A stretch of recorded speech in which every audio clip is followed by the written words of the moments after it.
Hello guys, welcome back. It's Will here once again for another fight card prediction. We're here for UFC Vegas 22, Derek Brunson against Kevin Holland as our main event this week. Thoroughly looking forward to that fight. I was just previously doing a stream. My daughter came in and the computer decided to not work. So yeah, I apologise if you're on the previous stream there. I just want to say a massive thank you to everybody that reached out, showed me some love last week. I had a really bad week, one of the worst weeks of my life. Both the girls, my missus and my baby girl, were in hospital with a bad virus. Had to get fluids put into them. It was not a good look. So yeah, that looks like it's all past. Just thank you everybody for reaching out. And I know somebody messaged me saying you didn't have to put out a video. I was like, I know, but it's just I feel like I had to put something out for you guys. So much appreciate all the well wishes that were sent my way. If you're new to the channel, please hit that sub button. And if you can, please throw a thumbs up and leave a comment down below because it really does help with the video. So without further ado, I'm going to get into this fight card and speak about some things that have kind of happened recently. There's a fight that's kind of fell off. There's a new guy that's come in against Tuivasa. So yeah, we're starting off in the flyweight division with JP Buys against Bruno De Silva. And this is one I kind of had a little peek at towards the end of last week when the betting line was super high. And in the previous video, I went and had a look there and I seen that Silva is plus 125. I remember seeing a betting line, he was plus 200. Then I went over the weekend, he was plus 170. So he is getting busted down to, this could be a pick-em by fight time with the way all the money's coming in Silva. And I kind of agree with being on the Silva side here. I know he's not been great in his UFC tenure. He's lost all of his fights. I think against tough opposition, Ulanbekov, I actually kind of thought he won that fight, and I had money on Ulanbekov in that spot. I thought he was a little bit unlucky there. Showed a good heart against a far bigger guy. That's something that's kind of shown that he's faced bigger guys. Dvorak, who I think is a very slick striker, was I just think he was a little bit out of his depth there.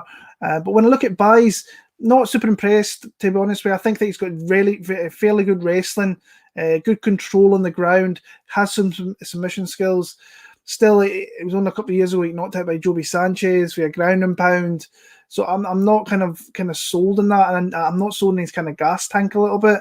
It's kind of odd him and his missus are fighting on the same card as well. That's quite interesting. But I'm kind of on the Bruno Silva side here. I think that he can wrestle also. I think he can counter wrestle. I think he can stop some takedowns. Now, I don't think he will stop all takedowns, but I think there's a fight where he might start off a little slow. He might be behind the eight ball a little bit, but I think he'll start to turn it around. And I think he's got better striking.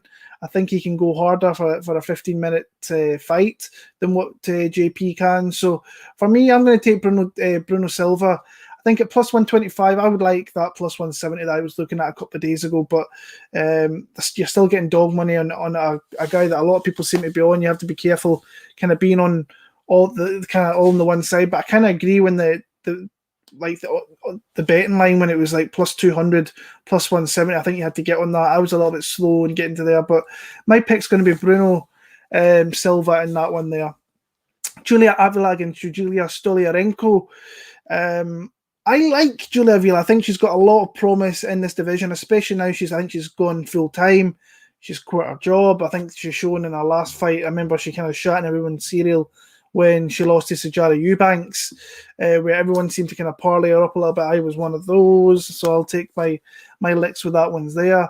But she's shown in her two fights against Pani and against Sheena Mazzani that she's got a lot to like. So hopefully she starts to put it all together. I think she's at Fortis MMA. Great camp, on fire at the minute. Got some big wins over the past couple of weeks. Confidence will be high. I think they've got a few fighters actually in this card here where they can come in and potentially get some more W's on the board here. Stolirenko, I thought she had a great last fight. I remember seeing a way back in Ultimate Fighter where she lost to Leah Letson and never thought much of her, and then she went out onto the kind of Lithuanian, Polish scene, armbarred a load of girls with not great records, then come over to Invicta and beat Lisa Verzosa in a bloodbath of a fight. It really was actually a pretty decent fight, but she's on the feet. I think she's a little bit outmatched. I think the power and the speed of Avila is definitely there to see. She's very tough. She can take a shot well. She will look to get this fight to the ground. If she can get into the positions that Sijara Eubanks found herself, then she could potentially get a submission.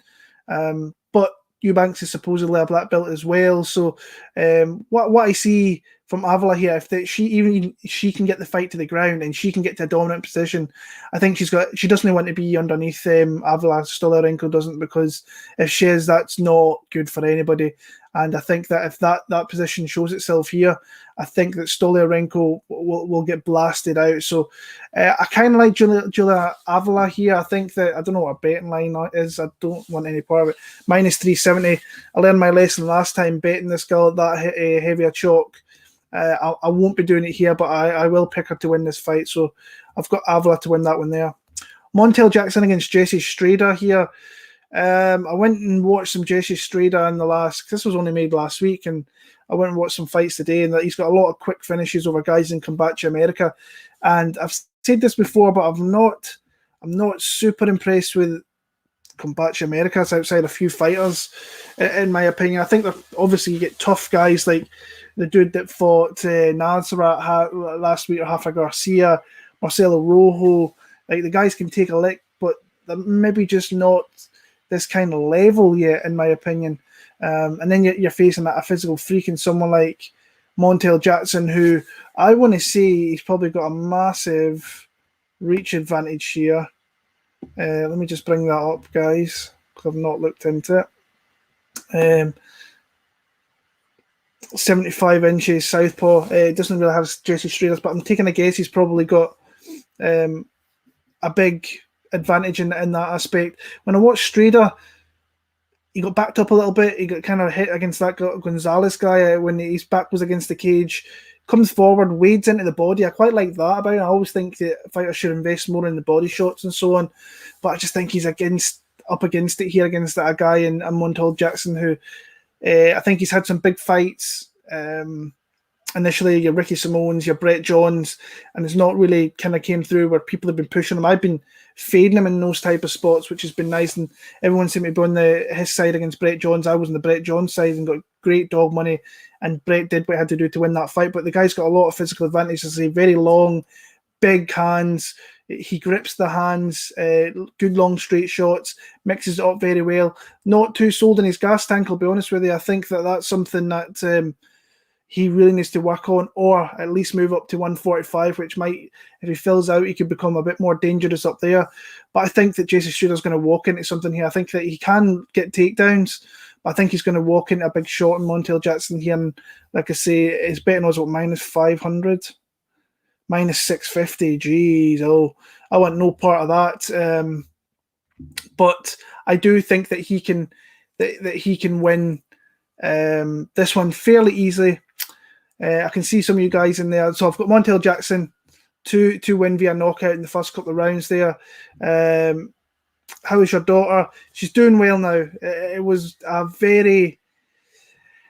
tough week last week. I mean, anytime you've got loved ones in the hospital, especially when you've got your missus and then you've got your daughter at the same time, it's not good. But they're doing well. Thank you very much. Yanez from Crete, how are you? UFC betting charts in the house. What's up? What's up, Jason? A guaranteed 10 fight parlay to bet? Nah, you're all good. You're all good. I'm not doing that. That's a bit much. But I've got Montel Jackson for that one there. Trevin Giles against Roman Dolidze. I like Roman Dolidze. I'm seeing a lot of love for Trevin Giles. I think it's the dog money calling.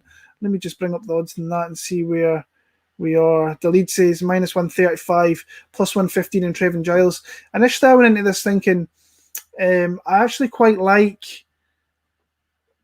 I thought Trevin Giles might be a little bit live here, but when I'm seeing pictures of Dolidze, who's making his move down to 185, I was kind of a little bit skeptical when he said he wanted to move down to there, but I've seen pictures of him.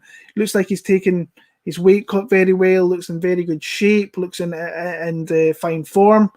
And it's the whole thing of fading Georgian fighters at the minute. If your name's not Liana Jujila, then do you really want to go fade the kind of Georgian guys at the minute?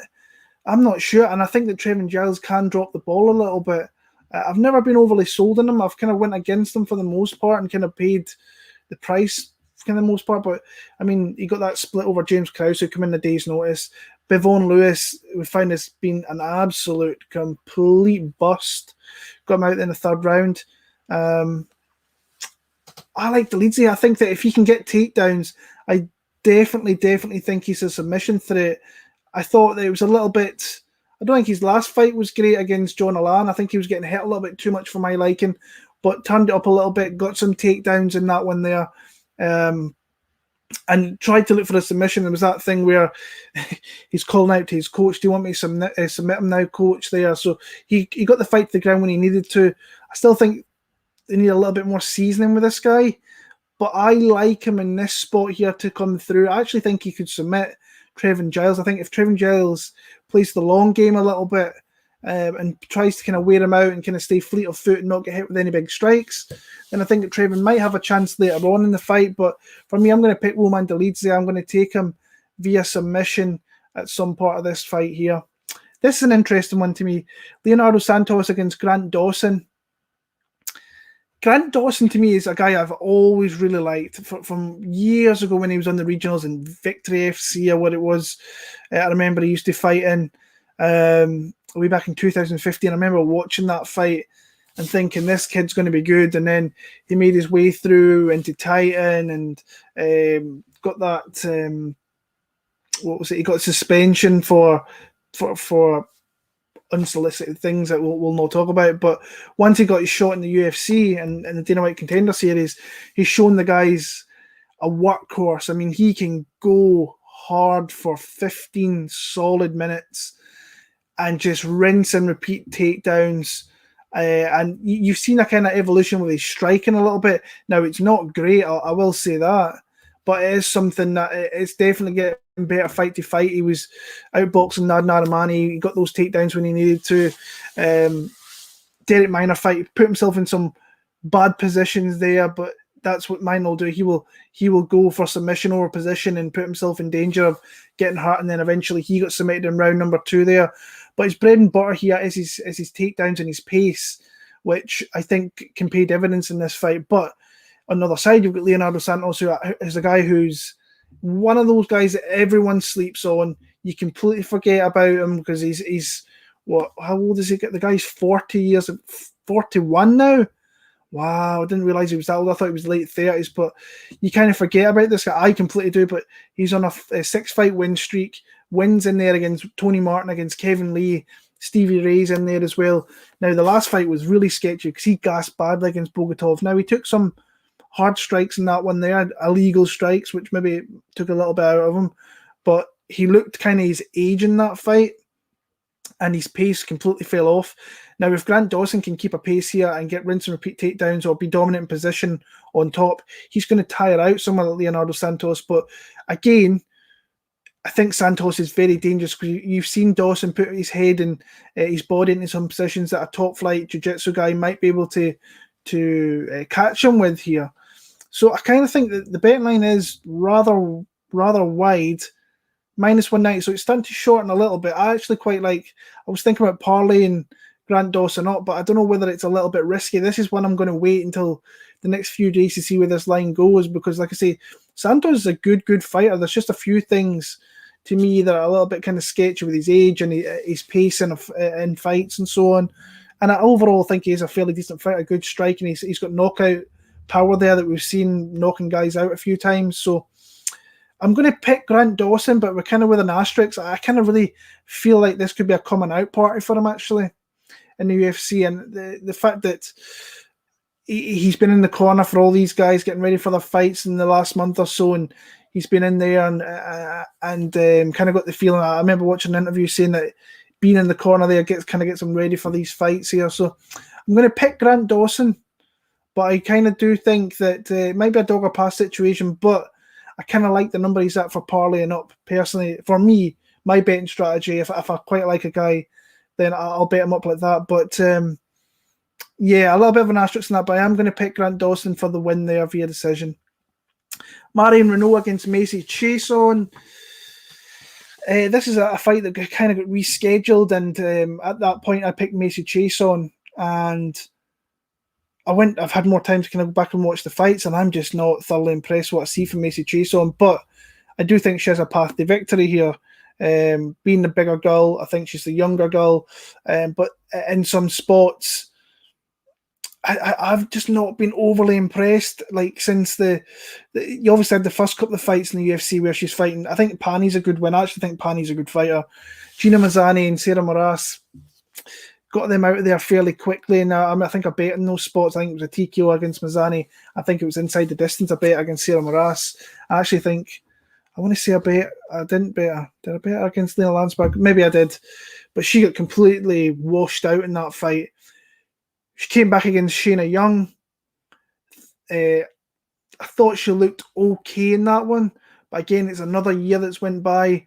She'll maybe mature herself into a better fighter, better fighter. You've got Marion Reneau, who, again, she's old.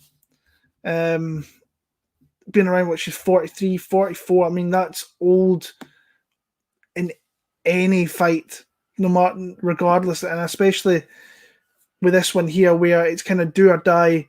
Lost her last 3 against Ngannou, Kunitskaya, Raquel Pennington. It's always in the fight, but it's just always a little bit kind of behind in some spots. Will get taken down, will get kind of laid on a little bit. That's something that happened in the Kunitskaya fight. I remember it was not the Kunitskaya, the Ngannou fight, where she got taken down and kind of rested against. Then she kind of just got beat up a little bit, out-volumed by her last 2 opponents, Raquel Pennington and Yana Kunitskaya. And she's very dangerous on the ground. She will get takedowns. She's gotten takedowns in predominantly most of her UFC fights. And she's always dangerous, even off her back. You've seen against Sarah McMahon, she caught a triangle choke there. We've seen her back in the day against Jessica Andrade, where she caught with a triangle choke. But I feel like I should pick Macy Chiasson, but I'm just not too sold on her. And I think that if she might come out quick and she might put a little bit of a hurting on Reneau, but I'm thinking that Reneau can maybe come through and maybe hurt her or maybe just win rounds late on. So I've seen a little bit of love for Marion Reneau. I'm going to pick Macy, though. I'm going to be a bit of a pussy and kind of back out here and take Macy Chiasson. But I actually think the value is on Marion Reneau at plus 175. So that's coming down a little bit. I feel like I'm making a bum pick here. I'm going to stick with Macy Chiasson. That's kind of what the gut's telling me in that one. So I'll take her to win there. But I think that Marion Reneau is very live in this spot, in my opinion. Cheyenne buys against Montserrant Ruiz. I like Cheyenne buys here. I think that the Kay Hansen fight was very intriguing between the two of those, but obviously Kay Hansen pulled out. Ruiz is like a 105er, and she's very small, barely 5 feet. Not super impressed with what I see in her fights in Invicta. I remember watching her and thinking that she might be one of these people that might kind of grow into it a little bit. I never ever thought I'd seen a UFC unless they brought the atom weights in. But she's getting an opportunity to come in here short notice. 9-1 record. Coming off a win over Janessa Morandin, got I think it was a submission. It was weird. I think it was maybe a key lock actually, if I remember right. And that one there lost to Danielle Taylor, but she's not fought many of much significance coming off the Mexican regional scene. 2-0, 1-1, 0-0. Then you make the step up and you lose to Danielle Taylor, who's a tough girl to fight anyway because of her style. But Cheyenne buys actually, I think the UFC see a little bit of value in her. She's a pretty girl. Coming out here, a great camp. I thought that the fight against Kay Hansen was very close. I was kind of going on either side thinking, I wasn't really too sure. I think I was maybe leaning on the Hansen side. But, I mean, she's not fought the greatest caliber opposition either, if we're being honest with you. Beating Hillary Rose on the Dana White Contender Series, showing that she's got a little bit of wrestling. Her husband's actually a fairly decent wrestler, who I spoke about earlier on. I think there's a little bit of a layup for her. And our betting odds, she has to kind of come out here and be dominant, but I have got in this spot here. So Cheyenne buys for me, I'll take via a decision. Song Kenan against Max Griffin. Max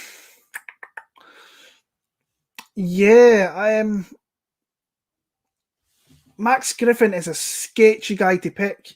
He's a sketchy guy to bet. I've did that a few times, and it's been sketch city. It's never kind of plain sailing because he takes a lot of shots. He does the chicken dance a little bit too much for my liking. But this kind of screams out to me as a potentially a fight that he could win through some of his grappling, being the more well-rounded mixed martial artist. But I am very, very concerned about him eating a clean shot from Song Kenan, because that's something that has happened in the past where Song has shown that he's got really good, powerful, accurate striking. He's got knockout power. We've seen that on numerous occasions. Bobby Nash, Hector Aldana, Callum Porter. So if he can find the right shot and not get kind of taken down, because I believe most of his losses are through the kind of grappling sphere. Here, let me bring this up. Song Kenan. Not even that. Derek Krantz got him down 3 times, but that was kind of him just really spamming takedowns. Hector Aldana got him down. That's never a good look. But the guy's got decent striking, and he's got power striking there that I think that Max Griffin could potentially succumb to if he catches the right shot. Like I said, I can see Max starting off fairly decently in that one there. Taking him down, I can see Song Kenan probably popping back up. But once it kind of gets into the middle rounds, to me, I'm a little bit sketched out to see where this fight goes, because, like I said, I've bet on Max Griffin in some spots. The Zaleem Mamadaev fight was one of them there where I think he was an underdog in that fight, like plus 140, I believe. And a lot of people on the Zaleem side, I'm just like, I don't know why they were kind of doing that, but he kind of mixed up a little bit there in that fight, and that's what I think that he has to do here, because if he stands at length now, he's got decent striking himself. He's shown that. The Zaleski de Santos fight shows that he can sit around with guys like that, but wasn't overly impressed with the Brahimaj fight. Just really out-volumed him there. Tried to get some takedowns, didn't really get there. Messed up his ear badly in that one. And he's not usually the guy that kind of goes back-to-back with wins a little bit. So he has fought better caliber opposition, in my opinion. I mean, Alex Oliveira's, Zaleski de Santos, obviously, a Colby Covington's and so on. I'm going to take Song Kenan. I'm going to take a stab on him here, but I will be not making a play in this fight. I'm going to take a shot in the dog. I think he can land the more meaningful strikes. I think if he keeps us on the feet, he'll definitely do that. So for me, I'm going to pick Song Kenan for that one there. I think it's Tuivasa against Harry Hunsucker up next. No, it's not actually. Adrien Yanez against Gustavo Lopez. Now, this is one of the fights on the card I'm actually looking forward to. Yanez to me looks UFC caliber, but I actually think that Gustavo Lopez is a really, really tough matchup for him, because I looked into Yanez, and I mean, he came in there against Victor Rodriguez, blew him out of the water there with a beautiful head kick, got really good striking, really good combinations, fast hands, and can kind of mix it all well together. And predominantly his losses are to kind of guys that will clinch onto you, get takedowns. Miles John was one of them. Domingo Pilarti, I think, was another one there. Where Gustavo Lopez has that wrestling background, but I'm just not too sure if he is UFC caliber. But I feel like I want to be on the Gustavo Lopez side here, and I've no idea why, because it's just when I watch Yanez, and I think he can make jumps in his game, but those losses, and I mean, you learn from your losses, obviously. And I'm sure he's probably got better with his grappling as it's went forward. But to me, I think that Gustavo Lopez could have some success with takedowns here. But I think the fast hands and the combination striking of Yanez and the speed predominantly is going to play too much of a factor. Like I say, Lopez blew Anthony Butchuk out the water. I bet him in that spot. Underdog play. Anthony Butchuk, he was coming in there short notice, did not look like he really should have been there. That's the kind of opportunity you take it when it's on short notice. There was a whole load of stuff going on between them two because they were former training partners, and I've already said in here that the Kombachi fighters I'm not too sold on, but I do not want to parlay Adrien Yanez up this week. I think Gustavo Lopez has potential to make this very close, and if the rounds are close, we've seen that Yanez has lost close split decisions in the past as well. So Yanez is going to be the pick, but I do think Lopez, if this goes into round number 2 and 3, I think that he could have opportunities to get takedowns and kind of ride out a little bit. So the pick's going to be Yanez. Yeah, that's the pick there. Tai Tuivasa against Harry Hunsucker is up next. I've not had a chance to look into Hunsucker. Only looked at his kind of the Tapology record. Obviously seen him lose to Jared Vanderaa. Kind of watched that a few weeks back when he fought Spivak. Then he fought some guy called Corey Moon, I think it was, or Cody Moon, who's not got a great record. And you look at some of the guys that he's faced, Hunsucker, I mean, bad records I could bring up here, but I'm not going to do it. Tai Tuivasa, this should be a smash spot for him. I think that a guy coming in here with 3 days' notice, who's at, in my opinion, a striking disadvantage here. We all know that Ty's not going to do anything on the mat. He's going to want to come out there and use that box and just try and land those big paws on him and try and put him to sleep. So I'll take Tai Tuivasa, but like I said, I've not even looked into the Hunsucker side because it was literally made like a couple hours ago. Gregor Gillespie against Brad Riddell. Again, a really interesting fight, really good matchmaking in my opinion. I am going to be on the Gregor Gillespie side here. And but I think that I'm just interested to see his return after that knockout against Kevin Lee, because that could be one of those ones that completely deflates the confidence of a guy. But when you look at the skill set of what Gregor Gillespie's got with that tenacious wrestling, can get multiple takedowns, dangerous with submissions, got decent striking, in my opinion, as well. I don't think his striking's all that bad, but his bread and butter is his grappling, his wrestling. But you've got the kickboxer here in Brad Riddell, who's got some wicked striking, great punches, just a great overall striking game, can sprawl takedowns a little bit. We've seen that a few occasions, but he has been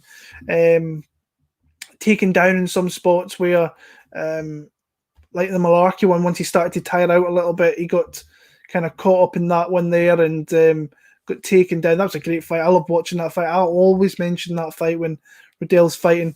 He got, like I say, got taken down a few times there. Magomed Mustafayev got him down multiple occasions.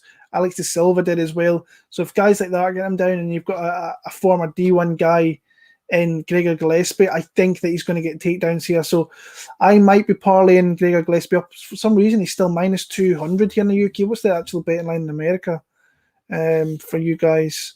Minus 245, so that line's went up a little bit. But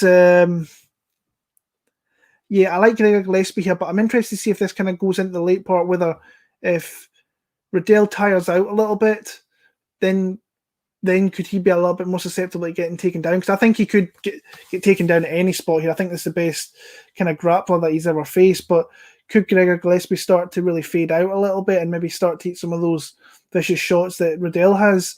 I'm seeing some people on the Riddell side and they like him in the spot. Like the line, I do kind of think it's high at minus 245 because I think Riddell's got a path to victory in this spot with his striking, if he can sprawl and stop takedowns. But for me, I just don't see it. I see Gregor Gillespie getting takedowns.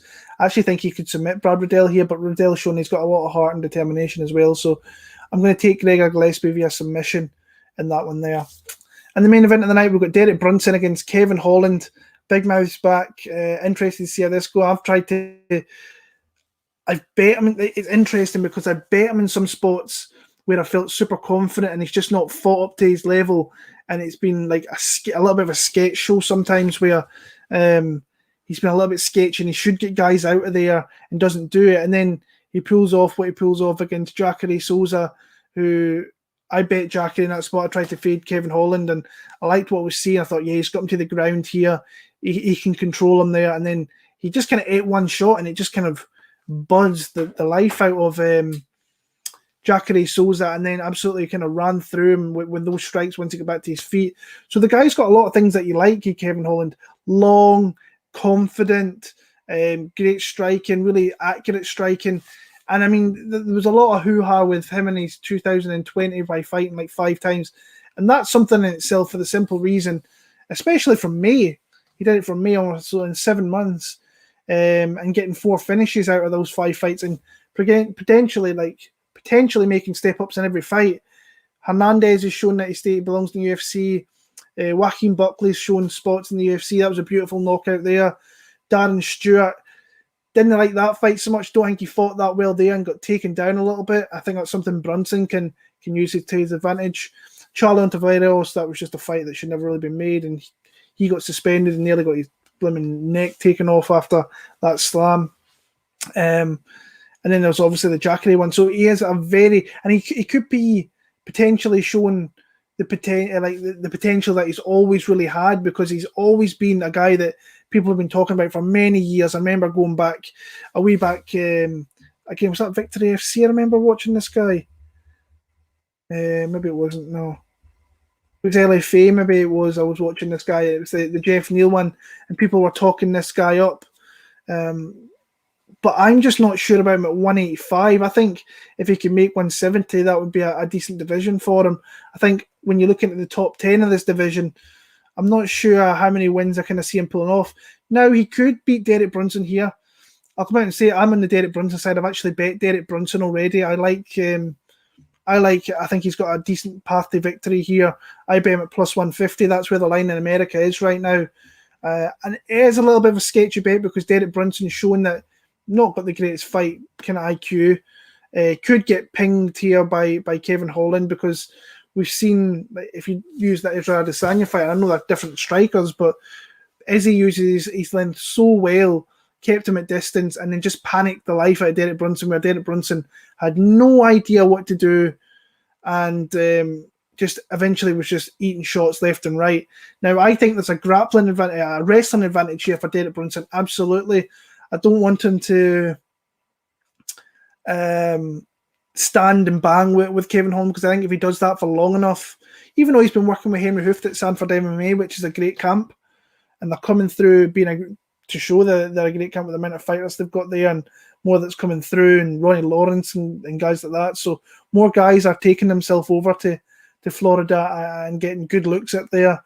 So I think he can stay relevant in the feet, but I think if he keeps it there too long, that the Holland's too slick and he will catch him with a shot. So for me, he kind of has to use what he did against like Edmund Shabazian and just really get some takedowns and kind of dominate with the ground and pound. But you have to be careful with Kevin Holland, because I think he's a brown belt, I want to say, under Travis Lutter, who's a fairly decent fighter back in the day himself. For me, I'm just on the Derek Brunson side. And you can never be too confident, but actually I think the betting line to me was a little bit off at plus 150, and I think I'm surprised it's not come down a little bit. It looks like it's going to level off around about plus 150, but we are on Wednesday evening, so I just think that the wrestling's going to play a big part here. I think that he could wear down Kevin Holland, and I think that Derek Brunson can go 5 rounds. He's not a young cat anymore, so if this goes in the middle part of the fight and he doesn't maybe get those takedowns, he could be like a guy that he could get picked apart very, very easily. But I'm going to pick Derek Brunson in this one here. I think that he's got a really good opportunity for the win, and I'm on him in this side here, and we'll see how that plays out. Like the fact he's kind of got his confidence back after those couple of losses to Jacare and Izzy, but and decent wins as well. Heinisch and Shabazian are great wins. So personally, I like to see Kevin Holland win, because I'd like to see him against some of those guys at the top of the division. But I actually just think this is a fairly decent fight for Derek Brunson. So that's going to be my pick there, guys. So I appreciate you guys for sticking around there. I didn't think I was going to get that many guys in there. So hope you're all very, very well. Thank you for all the comments there. I can see the comments there. But like I say, much appreciated for everyone shouting me out last week and checking in with me when you could kind of tell I wasn't in a great spot. So I'm really looking forward to this next card, the pay-per-view card for next week. I'll be back on Monday. I am going to get that out on Monday for you guys. I'll put out a link there. You can come and join in the discussion there. So if you haven't already, please throw a like in the video if you can. It would be much appreciated. Until next week, all the very, very, very, very best. Sorry, I can't speak, guys. Until next week, all the best. Take care and enjoy the fights this weekend. All the best. Thank you.